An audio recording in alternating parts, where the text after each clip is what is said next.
मैं तो फिजिक्स का स्टूडेंट रहा हूँ, इकोनॉमिक्स पढ़ी, लॉ पढ़ा है। संस्कृत सिर्फ 6वीं 7वीं 8वीं क्लास में पढ़ी थी गाँव के स्कूल में, पर वो बड़ा फ़ायदा था। गाँव के स्कूल में शास्त्री जी अच्छे होते थे। है जो हिंदू हो और संस्कृत से ना जुड़ा हो ऐसा हो नहीं सकता, क्योंकि कहीं ना कहीं कोई प्रार्थना भी बोलते हैं, करते हैं, पढ़ते हैं।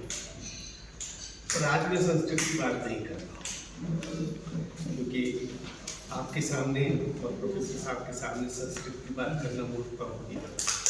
मैं कुछ ऐसी बातें करूँगा जो हमारे देश के बारे में बहुत महत्वपूर्ण है, हमारी कल्चर के बारे में, हमारी संस्कृति और सभ्यता के बारे में, और उनका ज़्यादा जिक्र नहीं।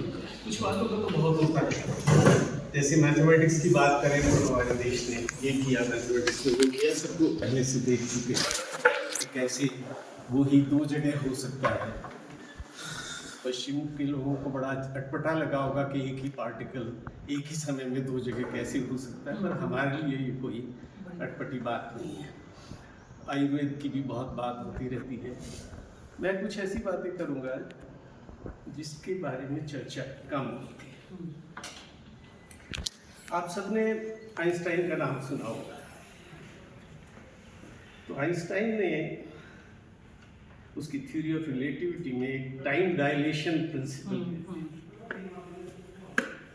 कि समय जो है वो फिक्स्ड नहीं है। यहाँ जो समय है और कोई चल रहा है उसका समय, उसमें फर्क होता है। और इस तरह से उसने स्पेस और टाइम को जोड़ दिया। स्पेस टाइम कंटिन्यूम, उसने कहा कि 3 डायमेंशंस जो स्पेस की हैं उसमें एक चौथी डायमेंशन टाइम की है। वो बड़ी वाहवाही हुई, दुनिया में बड़ा नाम हुआ, अच्छी बात है, नई बात कही थी। लेकिन आप सब लोग जो संस्कृत पढ़ाने वाले हैं, एक शब्द बहुत दफ़ा देखा होगा, दिक्कालादि। इसका क्या अर्थ है? काल। यहाँ तो दिशा और काल का कंटिन्यूम पहले से है, लेकिन तो दिशा और काल पर तो रुक नहीं जाता ना, आदि है। वो तो दिशा और काल पर रुके हुए हैं, स्पेस टाइम कंटिन्यूम पर रुके हुए हैं। यहाँ तो आदि है। वो आदि क्या है? मन है, बुद्धि है, अहंकार है, आत्मा है, चलता रहेगा। और इसकी एक सीक्वेंस है जो शायद शून्य पे जाके ही समाप्त हो, या अनंत पर। अनंत और शून्य दोनों हमारे ही पैदा किए हुए हैं, और कुछ मतों के हिसाब से अनंत ही शून्य है और शून्य ही अनंत, दोनों में भेद नहीं हो सकता।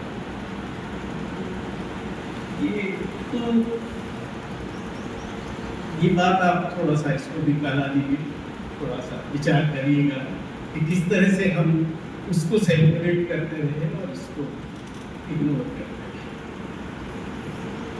ये अनंत भी बड़ी अजीब चीज़ है। इनफाइनाइट वेस्टर्नर्स को बहुत टाइम तक ये समझ नहीं आया अनंत क्या हो। हमारे तो शुरू से अनंत, शीशा का नाम भी अनंत। तो एक शब्द है पूर्ण। अब इस पूर्ण शब्द को हम पूरा कह के छोड़ देते हैं, और ईशावास्य उपनिषद का जो पहला और आखिरी श्लोक है उसको हम पूर्ण आहुति के तौर पर इस्तेमाल कर देते हैं, जिसका मेरे ख्याल से पूर्ण से रिश्ता है। याद है किसी को पहला और आखिरी मंत्र जो ईशावास्य उपनिषद पूर्णस्य पूर्णमुदच्यते पूर्णस्य पूर्णमादाय पूर्णमेवावशिष्यते। क्या मतलब है इसका? यह पूर्ण है, यह पूर्ण है, इस पूर्ण में से यह पूर्ण निकला, उसके बाद जो बचा वो। जिन्होंने कभी फिजिक्स या मैथमेटिक्स पढ़ा हो तो एक इक्वेशन पढ़ाई जाती है, infinity plus infinity is infinity, infinity minus infinity. तो पूर्ण में से पूर्ण निकलकर पूर्ण शेष रह गया, इंफिनिटी माइनस और कुछ नहीं है उसके सिवा। ये पूर्ण जो है ये इंफिनिटी का फाइनाइट है। इनफाइनाइट की कैरेक्टरिस्टिक होती है क्या, वो सब कुछ को कवर करे, उसका दूसरा नहीं हो सकता। जो इनफाइनाइट है वो क्योंकि सब कुछ को इनकम्पास करता है, सब कुछ उसमें है, तो उसका दूसरा नहीं हो सकता। ये आपके अद्वैत का बेसिस है। दूसरा क्यों नहीं हो सकता कि वो इनफाइनाइट है। यहाँ मेरी बात में कुछ अटपटा लगे सवाल उठाइए, मैं भी सीखने आया हूँ।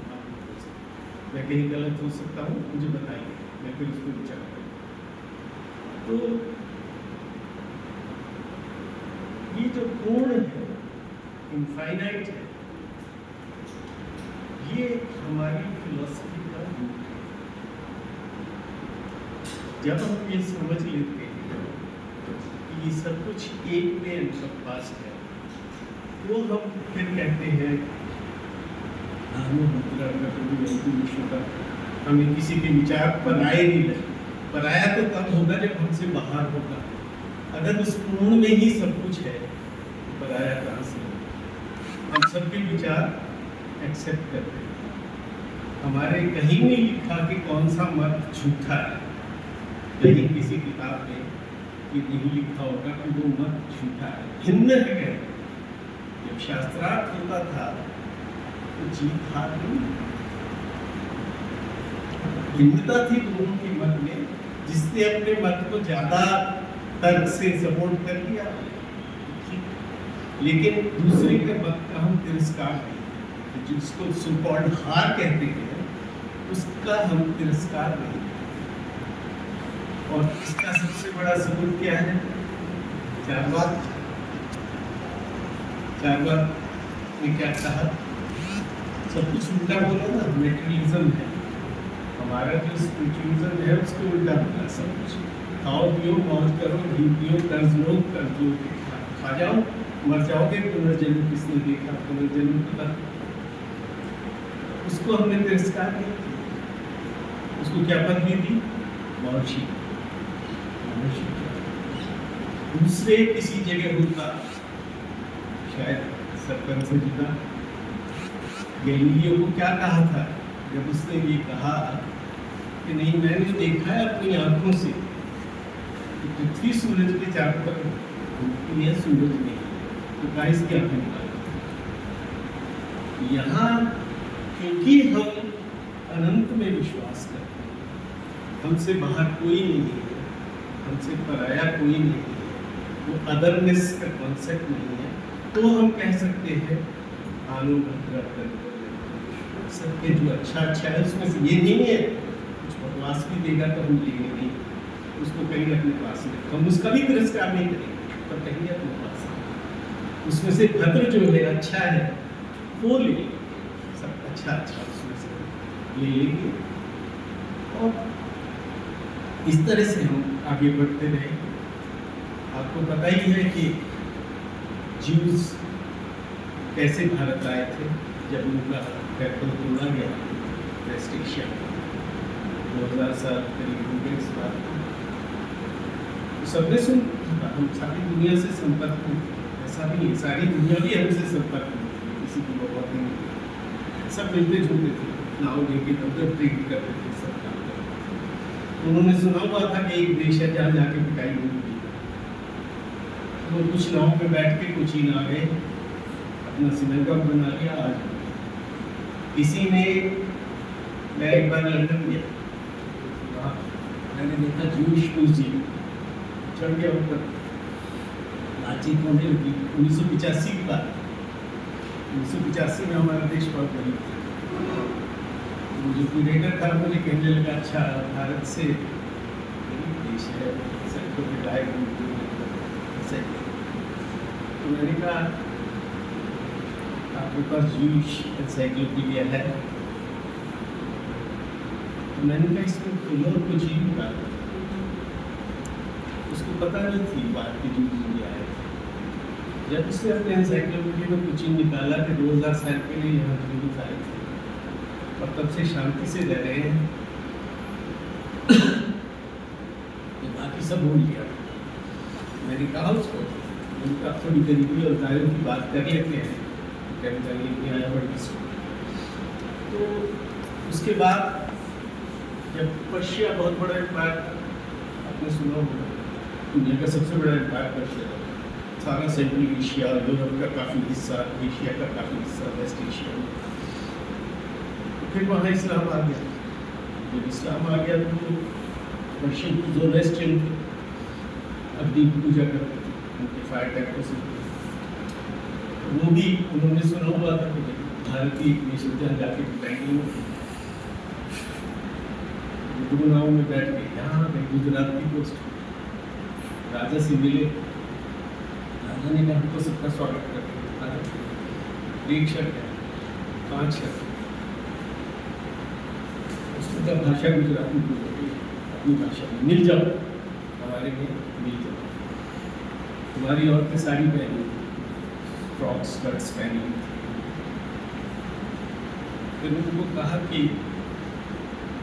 बड़े वॉरियर्स थे, ऐसे तो इतना बड़ा रशियन एम्पायर ऐसे बना था, बड़े वेपन्स झगड़ा हो जाएगा, इससे गुस्से में कुछ कहा सुनी हुई किसी को मार दिया तो फिर सारे लोग तुम्हारे ऊपर टूट पड़ेंगे, मुश्किल हो जाएगा। सो वो लोग वो पास ये है आज जो हमारी डोमिनेंट बिजनेस कम्युनिटी, जब हथियार छीन गए तो बिजनेस शुरू कर दिया और क्या कर दिया, उसमें सक्सेसफुल हो गए। टाटा उसी में से है। तो हमारे देश में हम अनंत हैं, अनंत में विश्वास करते हैं और हम कहाँ जा सकते हैं वो भी है। हमारी कोई सीमाएं नहीं, सीमा में विश्वास ही नहीं। जो अनंत में विश्वास करेगा वो बाउंड्रीज में, सीमाओं में कैसे विश्वास करेगा। तो ये एक बहुत बड़ा कारण है।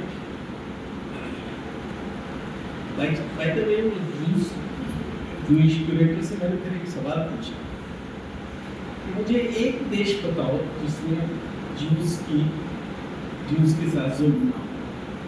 यूरोप में सारे नहीं, now I see there is only where Jews have not been harassed.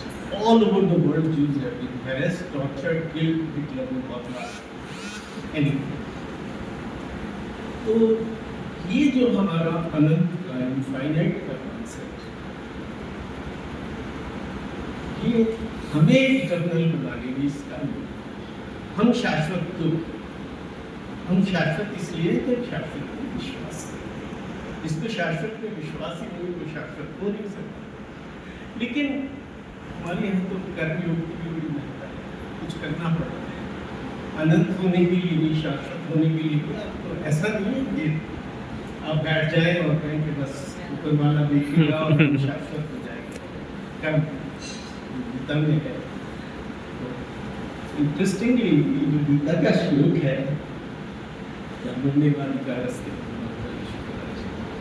मैंने कई लोगों को इसका राशि ये कहते सुना, कर्म करो फल की इच्छा मन करो। उसको तो इच्छा शब्द ही अधिकार शब्द, कर्मण्येवाधिकार अस्ति। ये भी बड़ी मजेदार बात है। ये मॉडर्न डेमोक्रेसी में इसकी बड़ी इम्पोर्टेंस है। कर्म आपका अधिकार है,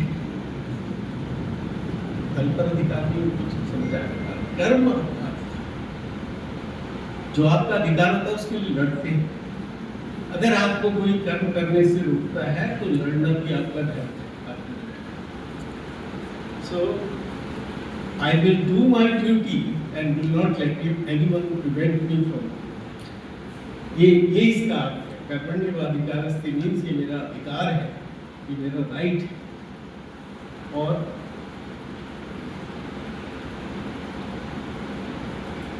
धर्म की क्या ट्रांसलेशन है?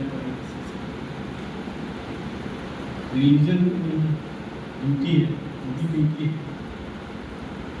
तो कर्म मेरी ड्यूटी भी है और कर्म मेरा अधिकार भी है।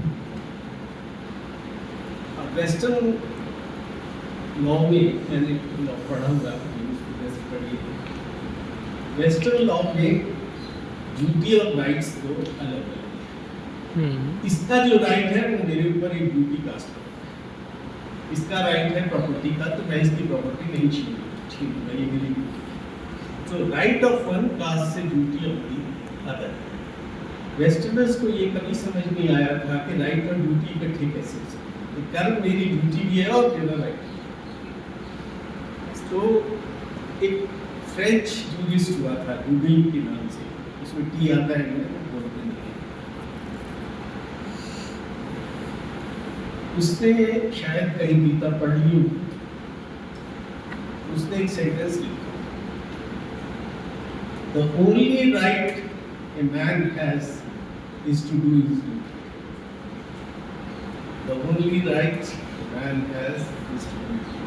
कर्मण्येवाधिकारस्ते एव है उसमें, कर्म ही अधिकार है। This is your only right.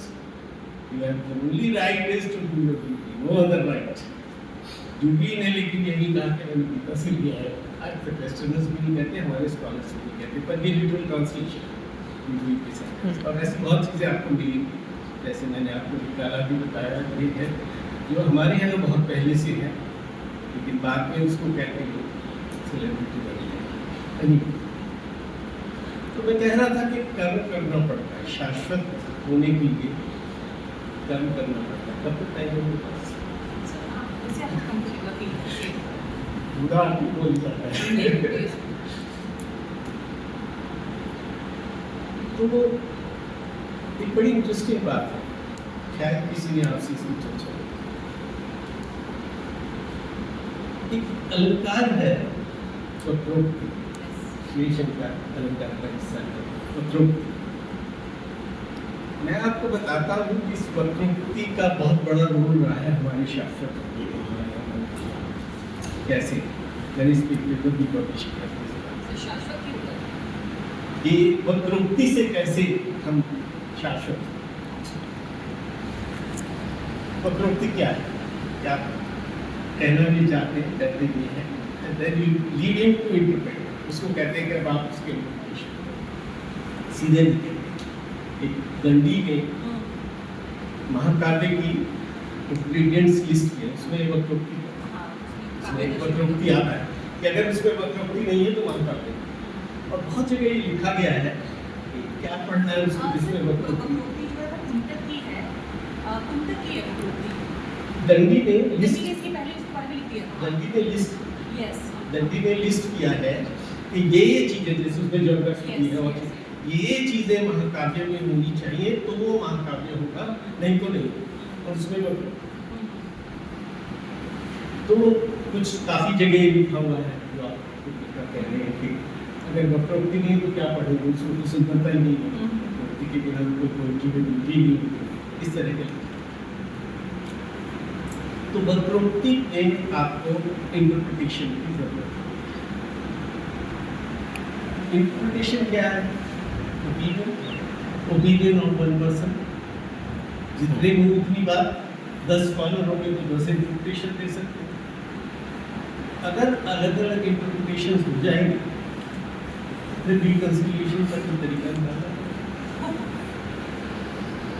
पहली बात तो आपको डिफरेंस ऑफ ओपिनियन को एक्सेप्ट करना। That difference of opinion is not a reason for fighting, it is acceptable. It's a different opinion, accept. जैसे मैंने कहा कि हमसे भिन्न है तो तिरस्कार नहीं करेंगे, 4 बात का तिरस्कार नहीं करेंगे। ये सब जुड़ा हुआ है, इसमें सब में आपस में कड़ियाँ जुड़ी। तो डिफरेंस ऑफ ओपिनियन एक्सेप्टेंस इसलिए आई कि वक्रोक्ति है तो मल्टीपल इंटरप्रिटेशंस है, मल्टीपल इंटरप्रिटेशंस है तो acceptance of difference of opinion.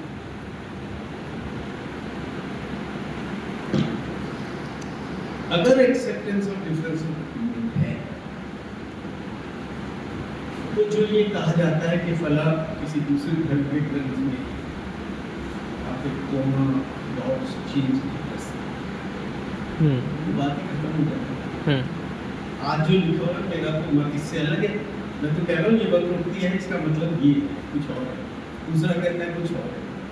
तो ये रिलीजन ऑर्गेनिक मतलब पौधे की तरह पढ़ा, रोज नए पत्ते निकलते हैं, नई शाखाएं निकलती है, पेड़ वही है, लेकिन उसमें ये कल्पवृक्ष में फैलता जाता है, ये संकुचित नहीं है। अगर वक्रोक्ति ना हो तो हमारी वही दशा होगी जिनके ग्रंथों में लिखा कि आप इसका इंटरप्रिटेशन नहीं कर सकते, आप इसको चेंज नहीं कर सकते, जो लिखा है वो एक्सेप्ट करें। हमारे यहाँ बिल्कुल जो लिखा है एक्सेप्ट करें, तो अपना मत बताइए, जो आपका मत है हम सुनेंगे, आप तर्क दीजिए, आप अच्छा तर्क देंगे हम एक्सेप्ट करेंगे, बैठ के शास्त्रार्थ करेंगे, जिसका तर्क अच्छा होगा उसको मान लो। आप इसे पुराने वाला आपका तर्क डिफाइन करेगा, अगले साल फिर आएगा, शायद वो अच्छा तर्क लेके आ जाए। दरवाजा खुला था, दरवाजा बंद नहीं किया उस पर जिसका तर्क अच्छा नहीं था। हर साल होता था शास्त्र, हर साल आते करते थे। तो ये तो शिवाजी के बारे में कहते हैं कि वो हर साल एक दीक्षा समारोह सारे स्कॉलर्स आते थे, साल में जो काम किया होता था वो सुनाते थे, तो जो रखा होता था उसमें से कुछ अशर की निकाल के उसको अगले साल को दूसरा भी क्या आता था। ये नहीं कि हम कहें कि पिछले साल डिग्री कर थे, तो वो भी ठीक था, उस समय ठीक था, क्योंकि हमारा जो शब्द है विवेक, इसका इंग्लिश ट्रांसलेशन नहीं है। आप इसकी डेफिनेशन दे सकते हैं, the power to discriminate between wrong and right at a given time, you can say that's a definition, लेकिन इसके करस्पॉन्डिंग शब्द में इंग्लिश का मुझे पता है शायद किसी भी यूरोपियन भाषा में बहुत दूर शब्द यूज किया है। ये जो विवेक है ये समय से जुड़ा है। कल जो विवेकहीन था आज विवेकपूर्ण हो सकता है, कल जो विवेकपूर्ण था आज विवेकहीन हो सकता है। तो हमें अपनी बात बदलने में कोई शक नहीं है। आज दुनिया में ये कह गया पिछले साल तो आपने लिखा था, आज ये कह क्या हुआ भाई, समय बदल गया, मैंने और सोचा, नया तर्क लाया, इसमें क्या शक किया। ये हमारी कल्चर का पार्ट है, ये हमारे सभ्यता का पार्ट है, ये हमारी टाइमलेसनेस का पार्ट है। टाइम जो है वो लिमिट भी करता है, लिमिट्स लगाता है। एक ही भाषा है ना जिसमें मृत्यु और समय का एक ही शब्द है। काल मृत्यु है और काल अनंत है, तो हम उस पर बंद के लिए हम निकल कहा था, ठीक है, उसके बाद समय निकल गया। मैं एक एग्जांपल इसका देता हूँ कि एक पहिया अगर फिक्स एक्सेल है तो घूमता रहता है, वहीं आ जाता है वापस लौट के। जब लोग कहते हैं हिस्ट्री रिपीट्स इटसेल्फ, मैं कहता हूँ history never repeats itself. Fix पहिया नहीं है, कार का पहिया है, घूमता तो है एक्सेल पे, पर कार आगे भी तो जाती है। कल यहाँ था, आज वहाँ, उसका फ्रेम ऑफ रेफरेंस बदल चुका है। ये कल की बातें थी, उनका फ्रेम ऑफ रेफरेंस कुछ और था, आज की बातें थी, उनका फ्रेम ऑफ रेफरेंस कुछ और है। इसलिए हमें समाज में परिवर्तन करने में आसानी है। कल मैं किसी को सुन मुस्लिम से बहस कर रहा, उसने कहा पार्लियामेंट व्यक्ति था, पार्लियामेंट में बोला राधा मोहन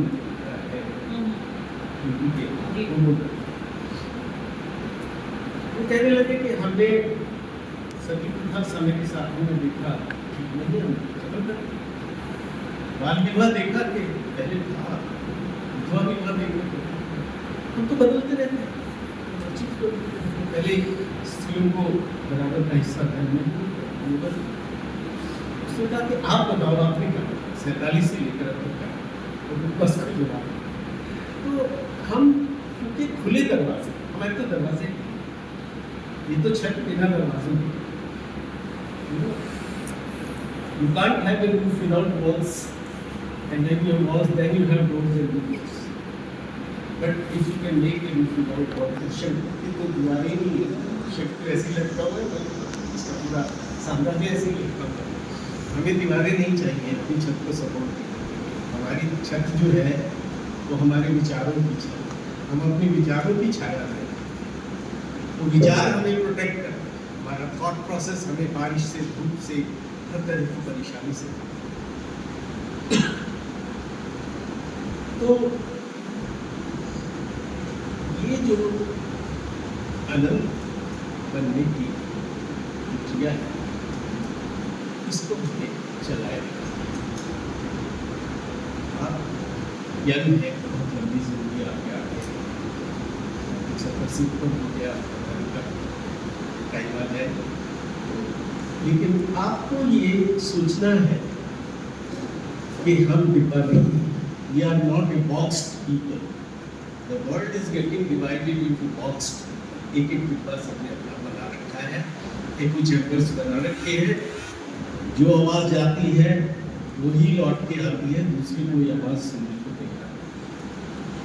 हम डिब्बे में नहीं, हम बिना दोनों दीवार जो आलिम ने कहा था ना, ये दोनों दीवार का घर बनाया जाए। जब दीवारें नहीं होंगी तो दरवाजे भी नहीं होंगे, खिड़कियाँ भी नहीं होंगी। जब गवर्नमेंट में कहा करता था वो कहते कि वन विंडो सर्विस बना लो, बहुत शौक है गवर्नमेंट। मैंने कहा भाई विंडो की जरूरत क्यों पड़ी, दीवार थी ना, बिना दीवार क्या विंडो बना सकते? तो आपने कोई दीवार खड़ी कर रखी, फिर कहा क्या विंडो बना दी, इसमें तो दीवार ही हटा दो ना, खत्म करो हमेशा के लिए।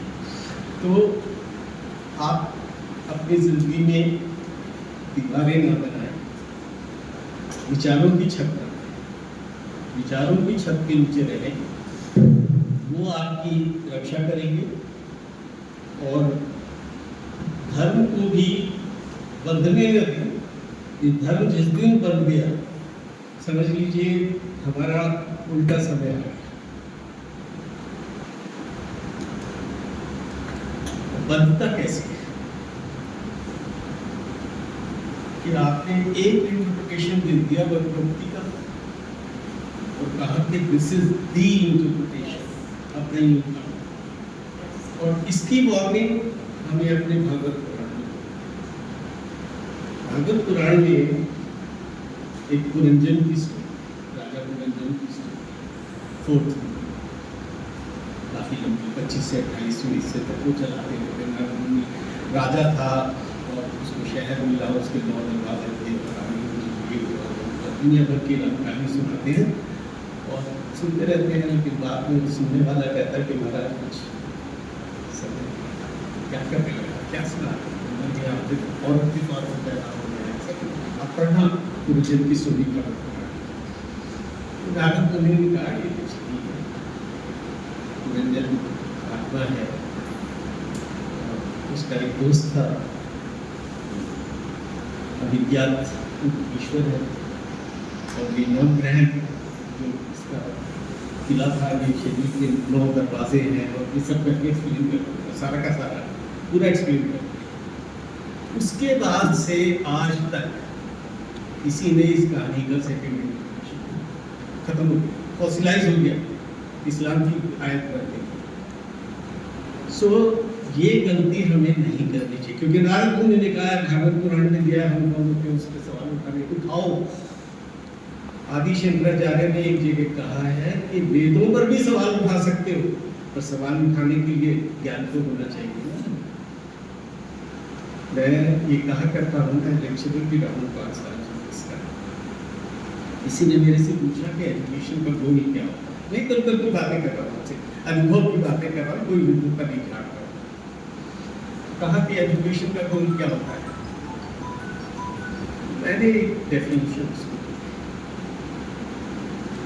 Give the student the capability to formulate an intelligent question about the subject, and when an answer is given, question the answer. ये दूसरा पार्ट जो है to question the answer, हमने किसी से सवाल पूछा, अब किसी सब्जेक्ट के बारे में इंटेलिजेंट क्वेश्चन अगर हम फॉर्मुलेट कर सकते हैं तो वो सब्जेक्ट की समझ आएगी। तो मूर्खता का सवाल पूछिए, जो चीज़ मुझे नहीं आती उसके बारे में सवाल पूछूंगा तो मूर्खता का ही जवाब। वो तो हो गया, जवाब दे दिया, but to question the answer, ये भी हमारे शाश्वत होने का। ऋषि क्या करता है, वो बैठ जाता है, अपने मन में प्रश्न उठाता है, फिर उसका उत्तर ढूंढता है, फिर उस उत्तर को क्वेश्चन करता है, फिर उसका उत्तर ढूंढता है, और ये सिलसिला इंफिनिटी तक चलता है। To be able to question your own answers is the only way to learn. Then you have solid learning. मुझे बचपन में मेरे दादा बड़े धार्मिक थे,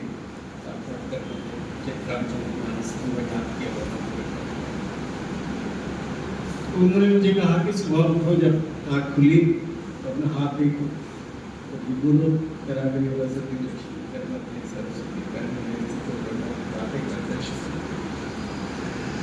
छोटे 6-7 साल का था।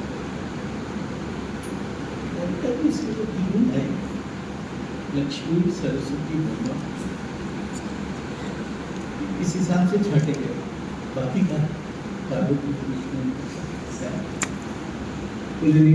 सवाल क्वेश्चन में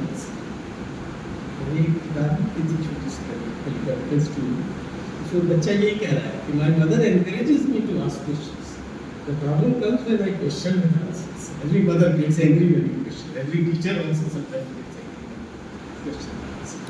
तो खैर उन्होंने मुझे डाल दिया, मैं अपने अंदर उसको चलाया गया।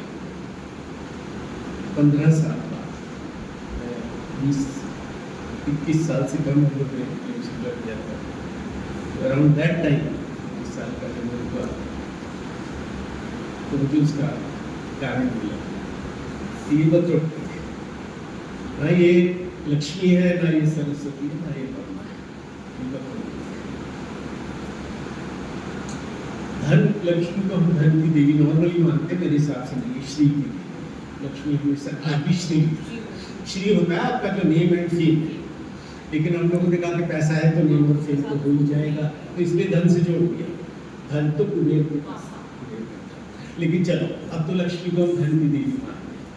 तो धन के मामले में तराग्रे अगले भाग से देते हैं, अगले भाग से ले नहीं सकते, देते हैं।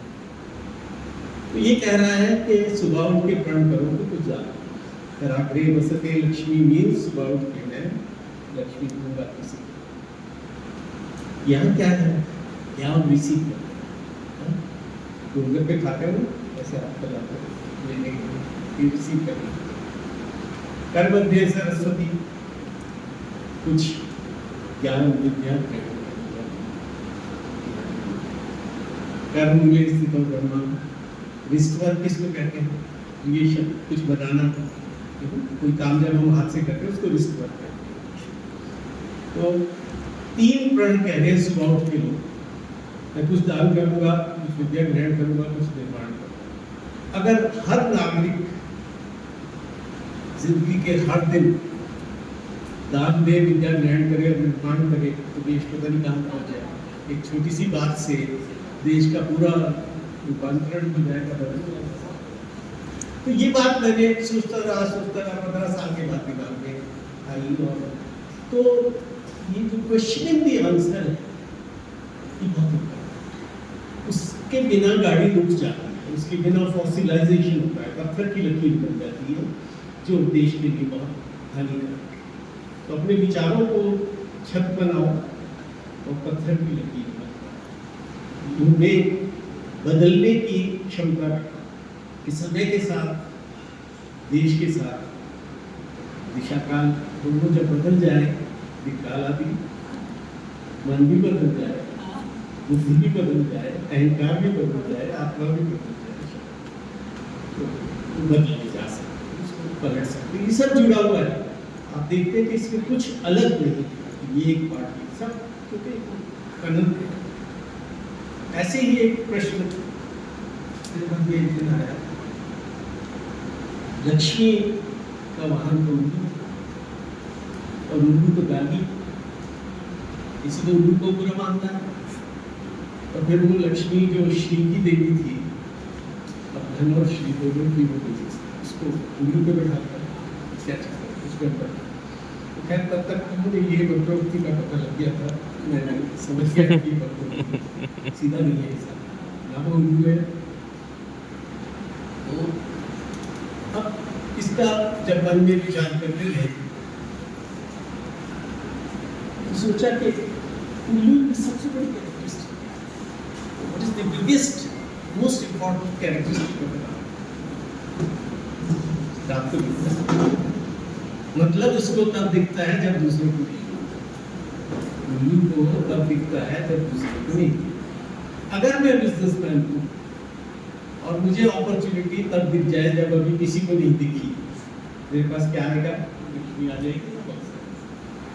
After all business is first grabbing the opportunity, जिसने पहले देख लिया उसकी लक्ष्मी। तो उल्लू की कैरेक्टरिस्टिक से लक्ष्मी आती है। अगर आपके पास उल्लू की कैरेक्टरिस्टिक है, आपको कब दिखता है? जब दूसरों को नहीं दिखता, लक्ष्मी आते हैं। लेकिन फिर ये गाली क्यों? आधा सवाल तो बच गया, गाली क्यों है? अब आपके पास बहुत लक्ष्मी आ गई, उसके सिर्फ दो तरीके यूज करते हैं। एक तो अपने फैमिली के, गाँव के, पड़ोसियों के सुख के लिए इस्तेमाल करो, उसको सब खुश हो, सबका आनंद बढ़ेगा, आपको भी दुआ देंगे, तो आपको खुशी मिलेगी।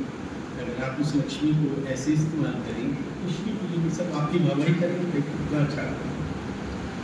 दूसरा तरीका ये उसकी गड़बड़ी बात नहीं, चोरी हो जाएगा, डरते रहो, ऐसे बैठे रहो, टॉयलेट जाओ तो भी साथ लेके जाओ, हाथ से ले जाएगा। लक्ष्मी को अगर सिर पे बिठा दिया तो I don't say these are the only interpretations, but you can ask your own thought process कि क्या पॉसिबल है, और बहुत हो सकता है, दूसरे भी हो सकता है। तो जब भी आप कुछ पढ़ें, जब भी आप कुछ देखें, ये सोचिए कि इसके पीछे हमें कहा गया कि ये माया है। तो कल परसों में एक आर्टिकल पढ़ रहा था, वेस्टर्न साइंटिस्ट ने लिखा है कि illusion, the whole world is an illusion. So मैं है ही नहीं। फिर मेरी डॉक्टर ने मुझे व्हाट्सएप पे मैसेज भेजा, बताओ इसके बारे में। मैंने उसको एक स्केच बना के भेजा। ये टाइम लाइन है, टाइम चल रहा है, हमारा इसी इधर लेफ्ट पे नेगेटिव है,